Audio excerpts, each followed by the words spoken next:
Travis just blew a tire.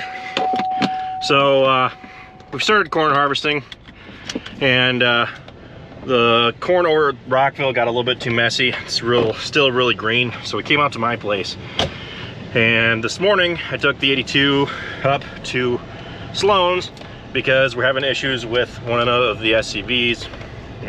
Pretty much just cuts out and then locks it up until you start the tractor up again. So I took it to Sloan's so that they could work on it, which ironically we just had them fix the 30 SCV so that we could finally use that one, and now the first one's out, so we're back down to 3 SCVs. So I took it back up for them to work on, and right when I got back, the 76 we found out has bad wheel seal. So Travis took the 4640 up to the grain wagon and was hauling corn from out at my place back to the grain bins because that's where we're dumping. Well, he just blew a tire, so we're going out on the road to meet him. At least it's not a tractor tire, it's just one on the grain wagon.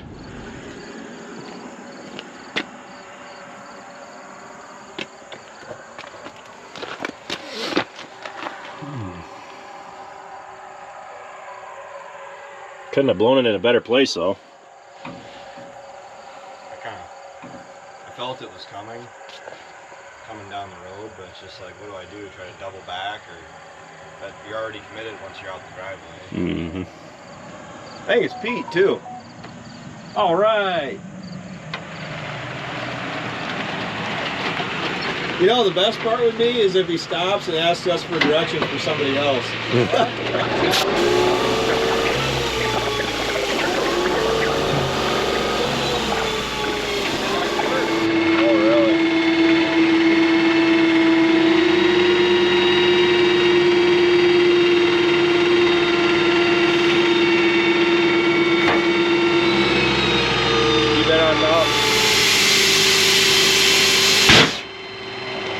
Two weeks ago, Hannah, Dad, and I went out into Iowa to get the wheel of despair, as I like to call it, or just the corn reel for the corn head on the combine, because we have so much downed corn at Rockville.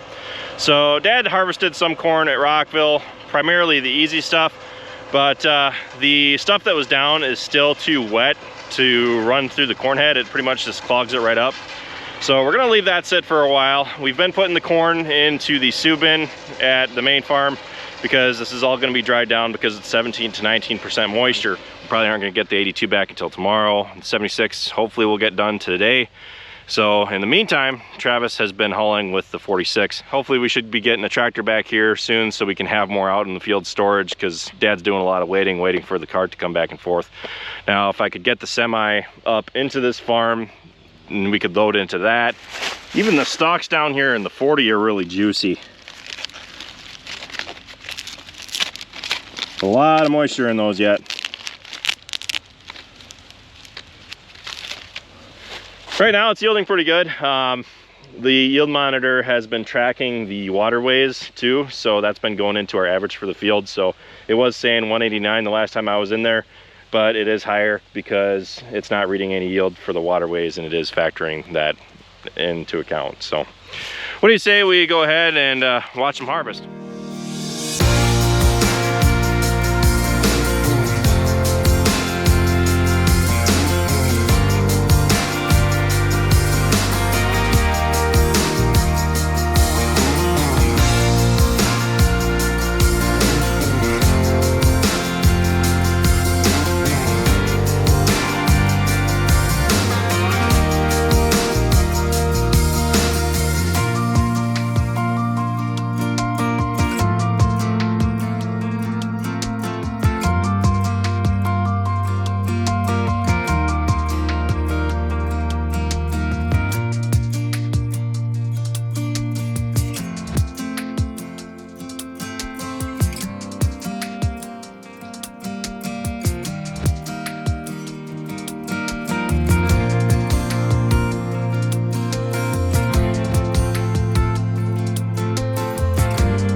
You're missing a foot. Well, that's where the 76 currently stands, no pun intended. I imagine that if we do end up getting the 82 back tomorrow, then we won't be taking the smaller Brent cart down to Travis's place, but we're just trying to work with whatever we have around to work with to get things done. Let's have a look.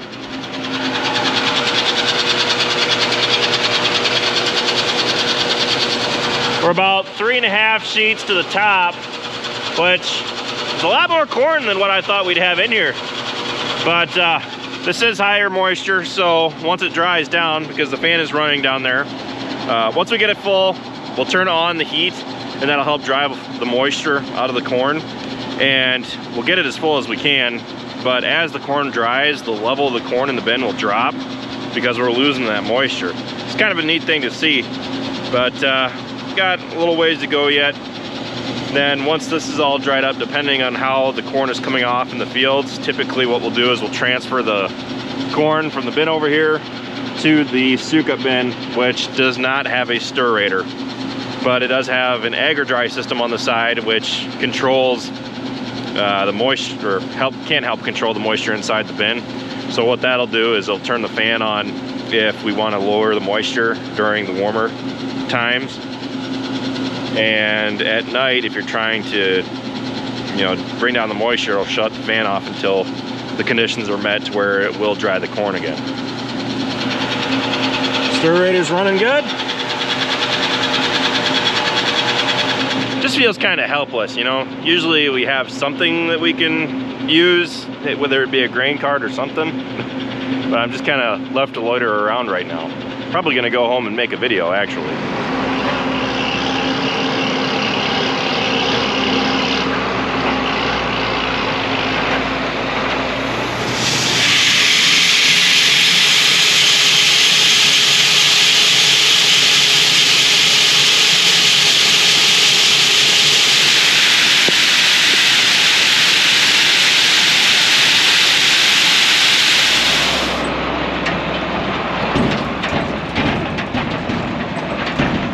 Like the football coach really got it for homecoming this year. Holy cow.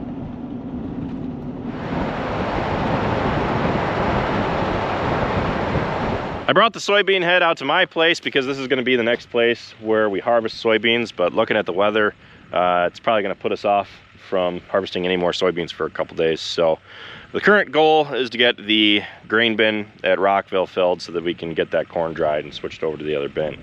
But we haven't had any major freezes yet, but this is the new alfalfa that we seeded down this spring, and it is looking beautiful, if I say so myself. Well, Travis has been hauling corn today from down at British to the main farm.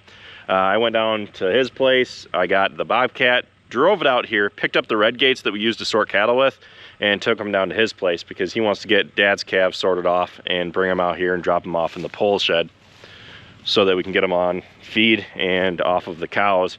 It is that time of year where we're gonna have to start feeding.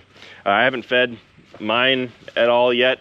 Once we get a good freeze and it kills off this alfalfa, I'm gonna let them out into my 11 acres to try to stretch them out as long as I can. But so far it's been over a month since, it's been a month longer since I started feeding last year.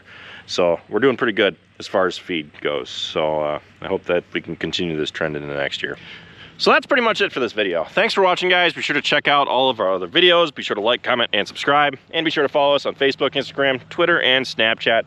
All how farms work. And with that, I'll see you next time.